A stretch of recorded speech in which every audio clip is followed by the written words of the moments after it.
Hello students. Part B में जो हमारी यूनिट रहेगी एसी एंड डीसी, आपको पता ही है बुक का नाम आपका circuit fundamentals and semiconductor devices.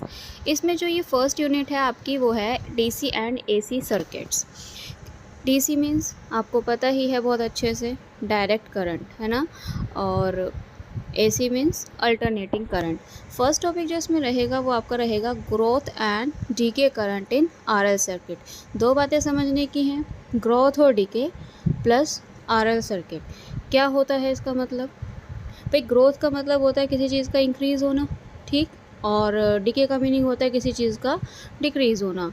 अब वो बात हम किस में कर रहे हैं? वो कर रहे हैं हम आरएल सर्किट में। अब आरएल आपको पता है, आर क्या होता है? आर आपका होता है रेजिस्टेंस, ठीक है जी, और एल आपका क्या होता है? इंडक्टेंस। अब आप कहेंगे जी ये रेजिस्टेंस और इंडक्टेंस क्या होते हैं? भाई हमने ये तो चैप्टर 3 में पढ़ा था, क्लास 12th में। वहाँ पे आप इसके बारे में क्या पढ़ के आए हैं? भाई जो करंट का फ्लो होने से रोके वो आपका रेजिस्टेंस होता है, ठीक है। और इंडक्टेंस, जब तीन चीज़ें थी अगर देखा जाए तो, सबसे पहले आर इंट्रोड्यूस हुआ, फिर सी इंट्रोड्यूस होता है और फिर आपका एल इंट्रोड्यूस होता है। आर जो होता है आपने देखा होगा जो सर्किट में कुछ ऐसी टर्म होती है, ये होती है आपकी रेजिस्टेंस। कैपेसिटर जो होता है वो आपका कुछ इस तरीके से कनेक्ट होता है, ये हमारा कैपेसिटर होता है। थर्ड जो बात आती है वो इंडक्टेंस की आती है। आपने देखा होगा कॉइल के बारे में भी आप कुछ पढ़ते हैं, तो कॉइल आपका इंडक्टेंस से रिलेटेड होता है, ठीक है। तो इन तीनों चीज़ों से रिलेटेड आपकी जो ये फर्स्ट यूनिट है ना, ये प्रिपेयर हुई है। इसमें हमें करंट के बारे में पढ़ना है कि वो कैसे बिहेव करती है, कहाँ वो कम हो रही होती है, कहाँ वो ज़्यादा हो रही होती है। तो उसके बारे में एक दो फार्मूलाज निकल के आएंगे, इसी में से एक इम्पॉर्टेंट हो जाता है एक डेरिवेशन, ठीक है। अब जो सेकेंड टॉपिक आता है वो क्या है? वो आपका charging and discharging of capacitor in RC, LC और आरसीएल, इन सर्किट्स की बात करेंगे।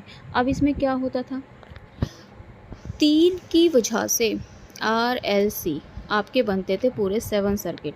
एक आर सर्किट होता था, एक एल सर्किट होता था, एक सी सर्किट होता था, फिर इन दोनों को मिला के एक आर एल होता था, एक एल सी सर्किट, एक R C circuit, and last जो होता था वो होता था तीनों को मिला के, जिसे आप R C L, R L C या एल सी आर सर्किट ऐसे बोल देते हैं, ठीक है। इन 7 के बाद, लेकिन यहाँ 7 नहीं है, यहाँ हमें 3 के बारे में बताना है, तो उसकी चार्जिंग और उसकी डिस्चार्जिंग, इनके बारे में 2 डेरिवेशन है, उसके बारे में बात होगी, ठीक।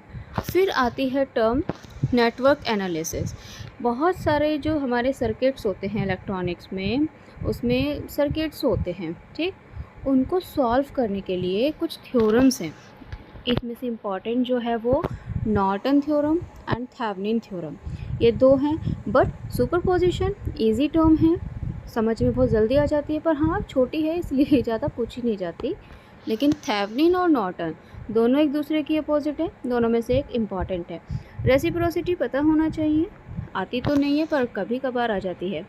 एंड लास्ट टॉपिक आपका बचेगा वो बचेगा एसी ब्रिज। अब यहाँ पे ब्रिज की बात करेंगे, यहाँ पे एंडरसन ब्रिज बहुत इंपॉर्टेंट है। देखो इस यूनिट में एक थ्योरम और एक ब्रिज, अब वो एंडरसन ब्रिज हो सकता है, ठीक है, वेन ब्रिज हो सकता है, इसमें से कोई सा भी एक ब्रिज आपका इम्पॉर्टेंट होता है। तो कुल मिला के इंटरनल के हिसाब से ये यूनिट बहुत इम्पॉर्टेंट है, क्योंकि एक ही यूनिट आनी आपको अच्छे से पता है। एक डेरिवेशन इस टॉपिक से कहीं से फंस जाएगा, और बेसिक छोटे छोटे क्वेश्चन आपके हर चारों टॉपिक में से छोटे छोटे क्वेश्चन आपको ज़रूर मिल जाएगा, ठीक है। तो फर्स्ट यूनिट के लिए थोड़ा सा हम अब पढ़ेंगे, देखेंगे कैसे कैसे करना है, और कोशिश करेंगे कि समझ में आए आपको। Okay students, thank you.